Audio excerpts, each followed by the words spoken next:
Before we begin today's review, I would just like to mention that this product can be found at Dan's Dinosaurs. Dan frequently offers incredible deals on new releases, as well as peace of mind when ordering items from outside the States. Be sure to check his store frequently for new merchandise, and if you should ever order from him, be sure to mention that Killershrewfan sent you in the comments box at checkout. It's a massive help to the growing channel, and I appreciate it. Now with that out of the way, let's get to the review.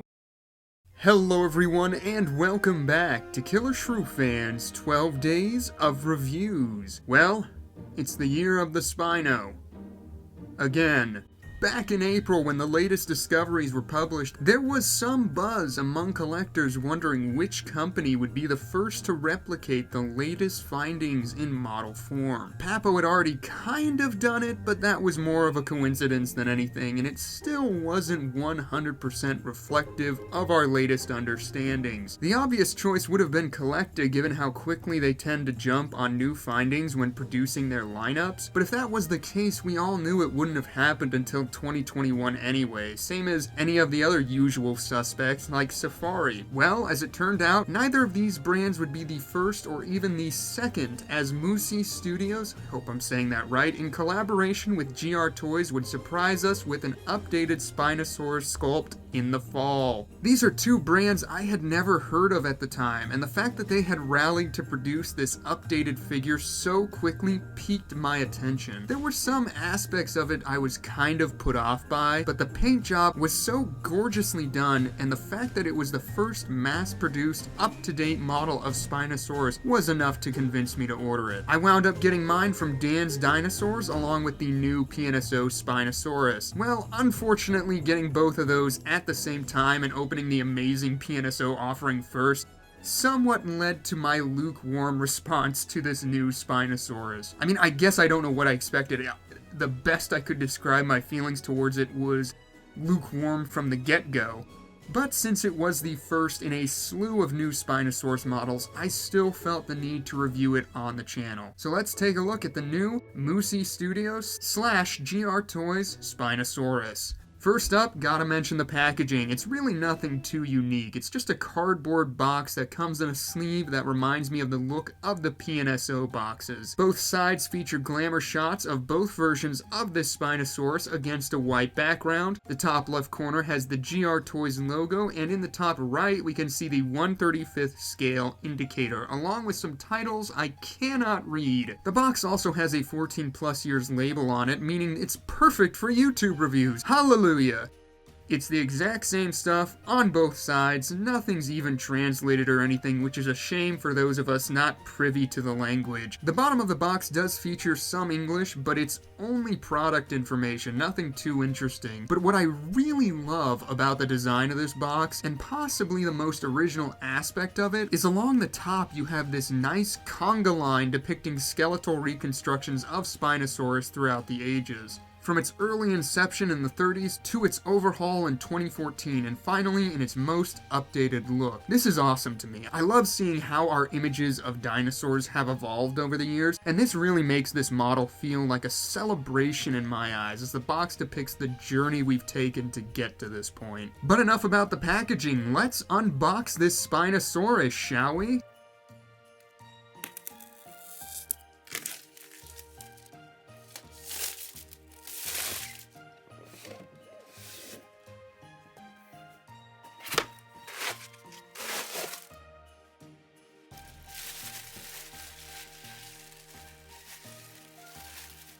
And there is our new Spinosaurus. Something I do want to note is that this figure does come with a card that shows the exact same image and text from the sleeve, but on the flip side you have got some information set against the Spinosaurus skeleton. This has a cool presentation to it, and I'm sure it says something interesting, but you know. Anyway, the real thing that caught my eye here were the numbers 867/999. I have no idea what this means. Maybe only 999 figures were produced, and mine is number 867, but that doesn't seem right. If any of you have any insight you can give on that, let me know in the comments down below. But now for the figure itself. There is a nice 360-degree view of the Spinosaurus, and I gotta say, I would be lying if I said this one isn't all that impressive. Its size sizable, the detail is readable from a distance, and the paint job, though down a peg or two from the glamour shots as expected, still looks great from a distance. Honestly, if you were to hold a gun on me in this very moment and demand that I back myself up on why I'm not 100% into this figure, I couldn't do it. At first impressions, it seems to be doing everything right. I think we're just gonna have to go in for a closer look and see what's up.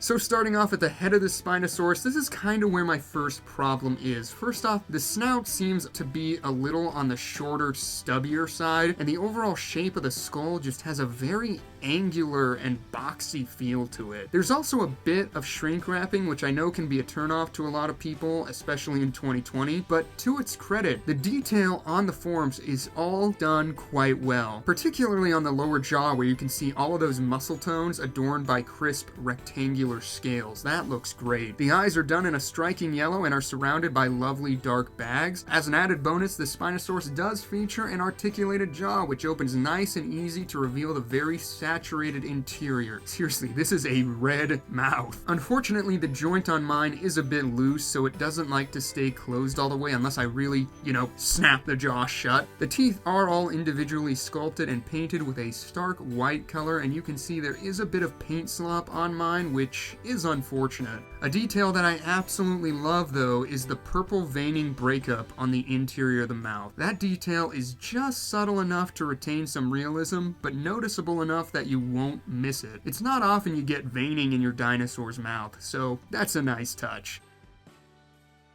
I'm going to try to show you the roof of the mouth, but my camera has a mind of its own, so bear with me. There really isn't much to it, just some general wrinkles, but again, the subtlety actually helps with the realism if you ask me. So yeah, kind of a mixed bag on the head of this figure. There's stuff I like about it, and stuff I don't much care for. But overall, there's enough visual information there to convey Spinosaurus, and that's what matters. Moving down from the head, this Spinosaurus, like PNSO's, has a very beefy neck with that sort of sagging pelican throat, which I think is a great detail, though not as well done on this model, I must say. The muscle tones have been adorned with some fabulous wrinkles as you come up the side, and the top has those sort of standard issue crocodile armored scoots that run down the length of the neck and torso in a dual row.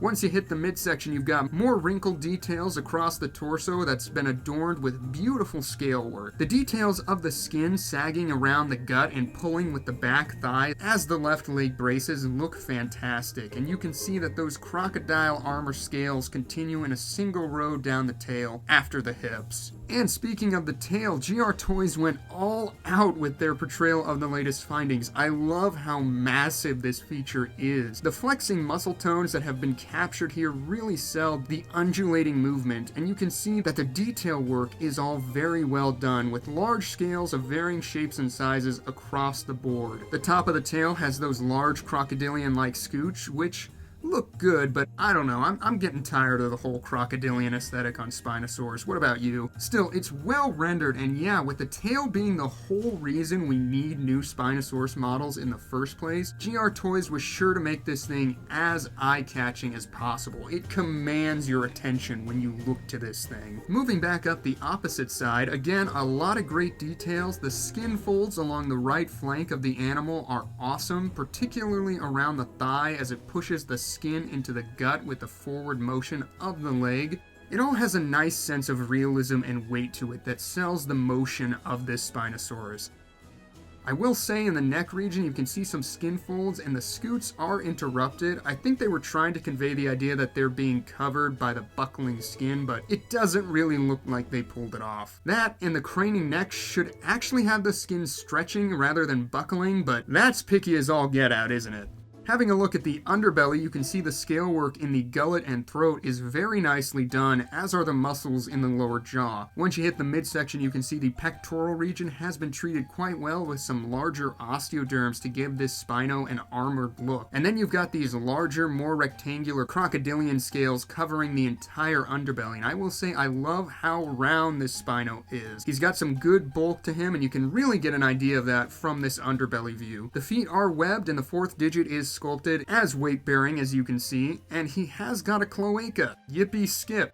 Anyway, the scale details continue down the tail, getting smaller and smaller as you reach the tip. Taking a look at the dorsal view of this Spinosaurus, you can see all those armored scales on the back of the neck, and again you can get an idea of how round this figure is. The sail isn't as paper thin as it was on Essien, which is good to see. It's still pretty thin, but it at least looks a little more robust, and I love the undulating shape of the tail from up here. That's a gorgeously captured motion in this sculpt. Easily my favorite aspect of the piece, that tail.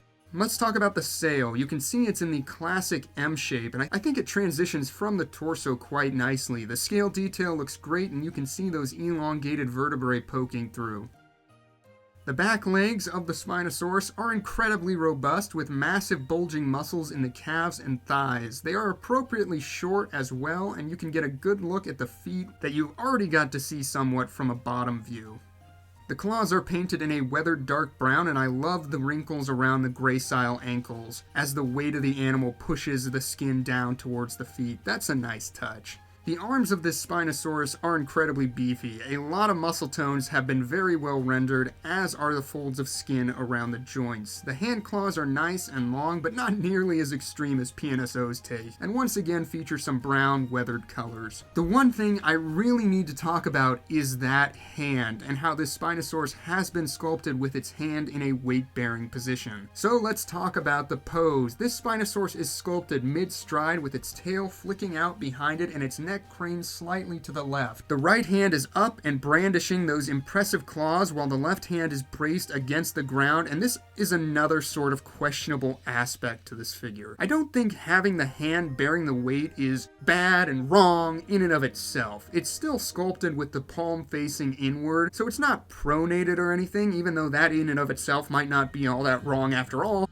But it's just something about the combination of all of these features that feels a bit googly. Having one hand bearing the weight while the other is up, it makes it look like the thing is charging forward on all fours, and that's especially apparent after you open the mouth. That sort of forward locomotion suggested by this pose has a distinctly dragon-esque feel to it, which doesn't sit right with me. However, there is one situation where I find this pose works wonderfully. More on that later. Now for the paint. This model comes in two color schemes, a green paint job that feels reminiscent of PNSO's original Essien, and an orange and purple color scheme that puts one in mind of Papo's limited edition Spinosaurus. I chose to go with the green because the colors appeared to be more naturalistic in their presentation, and I didn't much care for the white tadpoles on the sail of the other version. You can see that this Spinosaurus is mainly that mossy green coloration with a golden brown underbelly and sail, all of which have been marked with black patterning. The transitions in color are quite smooth, and the application feels very natural. I enjoy the bold nature of the sail, suggesting that it has a display element to it, and all of that color in there is quite nice. I will say,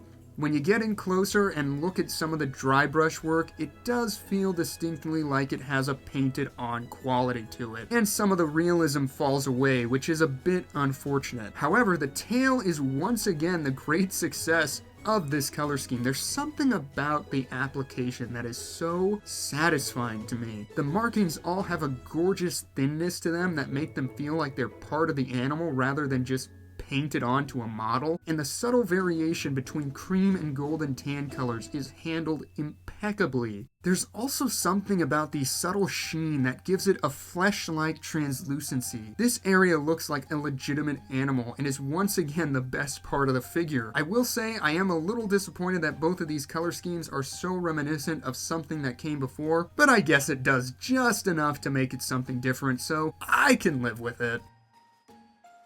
To anyone who is disappointed with the size of the new PNSO Spinosaurus, you'll be glad to know that this is a sizable figure, coming in at around 16 inches from the tip of the tail to the tip of the snoot. I know that's kind of hard to make out there, but you can also see that it stands in at around 5 3/4 inches off the ground at the top of that M-shaped sail. So yeah, we've already established that PNSO's was based on a subadult specimen, and as such still qualified for that 1/35th scale. But if you were wanting a fully grown specimen in 1/35th scale, then this one should do it for you. And speaking of that new PNSO Spinosaurus, it's time for some comparisons. Woo! First up, let's bring in that 2020 Spino from PNSO, which I just looked at as part of 12 days of reviews, and you can see that that figure is absolutely dwarfed by this GR Toys Spino. And seeing these two side by side, yeah, it's definitely easy to be disappointed that PNSO Spinosaurus isn't as big. But if you were to ask me which one I prefer, that's tricky. As I said, the GR Toys one is kind of hit and miss for me, but Essien 2.0 there was largely a hit. I think the only aspects I like more on the GR Toys Spino would be the size and treatment of the tail. However, if you want a big Spinosaurus and have about $20 to $30 more to spend, then the GR Toys offering is really the only way to go at this point. Next up, we have the massive original PNSO Spinosaurus, and you can see that this newcomer can't compete with old Essien in terms of size. You can also get an idea of just what I meant when I said the color schemes were very similar, with the green tones and golden underbelly, then the splash of yellow on the sails.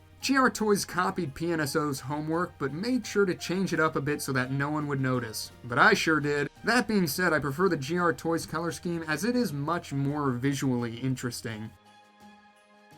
But of course, the other reason to bring in Essien is because we have to steal his base for our new Spinosaurus real quick, and really, it's almost eerie how well the GR Toys Spino works on that base. I mean, the feet almost match perfectly with the prints. And when you do that, you can see that the hands are kind of clasped around the deceased Onchopriestes there. This is the situation I mentioned where the pose really works. When he's crouched, roaring over his dinner, one hand resting over it while the other is raised rather threateningly, it looks like he's trying to defend his kill from an interloper. And with that frame of reference in mind, I think this pose is a smashing success. Unfortunately, I have to give Essien back his base sooner or later, and the GR Toys Spino will be once again reduced to a dragon pose, but it's nice while it lasted. Next up, let's bring in the limited edition 2019 Papospinosaurus, and you can see that these two are pretty similar in terms of their sizes. The Papospinosaurus might be a bit beefier, but the GR Toys Spino seems to be better proportioned overall. And hey, they were pretty close in cost back in the day, so take your pick. And why not? Here it is with the original Papospinosaurus. Always fun to see film counterparts of actual real-world dinosaurs side by side with one another, and hopefully it's also a useful comparison to anyone out there who has that mold. And while we're on the subject of film versions versus real animals, here it is with the gorgeous Nanmu Spinosaurus Supplanter, a wonderful model of the Jurassic Park 3 beastie. Oh, what a different film that would have been if we knew then what we knew now. These two are actually pretty similar in regards to length, and the Nanmu Spinosaurus is actually not too much further off the ground at the head, if that gives you any idea on how sizable this GR Toys Spino is. And for a final Spinosaurus comparison, here it is with the Carnegie Collection Spinosaurus, since I no longer have the 2019 Safari LTD one. And yeah, this puts me in mind of the evolution of our image of Spinosaurus that's up on the top of this figure's box. Spinosaurus is just one of those dinosaurs that gets more and more fascinating with each discovery. And it's fun to be able to look back at these then accurate figures and see how far we've come. And by law, if I'm filming a Spinosaurus review, I am required to do some T-Rex size comparisons. So here it is with PNSO's 2020 version of Wilson, and I gotta say, these two appeared to size up near perfectly with one another. Bear in mind the Spino is somewhat curled up while Wilson is fully stretched out, but yeah, I think these two scale up much better with each other than PNSO's massive offering, and look pretty cool side by side, dare I say. And finally, here it is with the recently reviewed Reborn Grab-and-Go Tyrannosaurus Rex, the A version, and yeah, they're not quite in scale with one another. Still, they look cool side by side, and hopefully there was a comparison and all of that was useful to you. If you'd like to see more of any of these figures I brought in, I have reviewed some of them on the channel, so be sure to check the description for links to their reviews. And that was the Musee / GR Toys Spinosaurus new for 2020 figure. I know this review might have been all over the place, should you get it, should you not, and that's because it's an all over the place model. It has some features that have me scratching my head, but some that are absolutely incredible to look at. Honestly, if you're thirsting for a sizable Spinosaurus model that reflects our latest understandings, then this is really your only option at this point. And it is definitely not a bad way to go. I'm certainly glad I have it. After all, it is an objectively important piece of dinosaur collecting history, with it being the first of its kind and all, and a fairly well done one at that. But if size is less important to you than artistic merit, then I would strongly recommend the new PNSO Spinosaurus over this one. I think it's superior in every way in terms of its execution, but its size is admittedly a bit of a letdown. I'll close by saying that this figure retails in the $60+ range, similar to last year's Papo limited edition Spinosaurus when it first came out, and I had my fair share of problems with that figure. And I feel like if you're throwing that kind of money at a model, it shouldn't be as much of a mixed end result. If I'm being 100% candid with you, since I really should be, it's my job as a reviewer, this is one of those rare figures where I wound up feeling just a tinge of buyer's remorse when I first got it. But it has grown on me somewhat since, and with that in mind, I think I still do recommend this model. But only if it's a discount dino. Now, if you've watched this review all the way through and find that you disagree wholeheartedly with my meh reactions to it, I'll leave a link to Dan's Dinosaurs where I got mine in the description below. Just a reminder, if you should choose to order through Dan's, then be sure to mention Killershrewfan sent you in the comments box at checkout. It's a big help to my channel, and I would really appreciate it. But as always, I want to know what you guys think of this figure. Do you own it yet? Are you planning on picking it up? Which of the new Spinosaurus offerings is your favorite so far? Drop a comment down below, and thank you once again for tuning into Killershrewfan's 12 Days of Reviews. I hope you enjoyed it, and I hope to see you again tomorrow on Christmas Day when I'll be taking a look at a massive new addition to my collection. Enjoy your Christmas Eves, and Merry Christmas to all who celebrate it if you can't make it back tomorrow. To everyone else, take care out there, and bye-bye.